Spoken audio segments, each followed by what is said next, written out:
In this guide, I'm going to show you guys how to pair a Netflix controller app with your TV. Let's get started. Make sure your smart TV supports Netflix games and that both your TV and your iPhone or Android phone are connected to the same Wi-Fi network. Next, open the Netflix app on your TV and launch a compatible game. A QR code will appear on the TV screen. Now take your phone and use the camera or the Netflix app to scan the QR code. If you don't already have the Netflix app installed on your phone, download the latest version from the App Store or Google Play Store.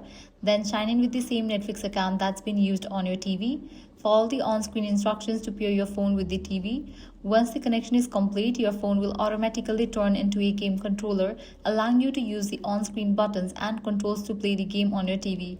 If the pairing does not work, make sure both devices are connected to the same Wi-Fi network. Restart your TV and phone, update the Netflix app on both devices, and try scanning the QR code again. Also disable any VPN or proxy service that could interfere with the connection. If you are still having trouble, check whether your TV model supports Netflix games or contact Netflix support for additional help. And that's it. If this guide helped you out, do not forget to like, share, and subscribe.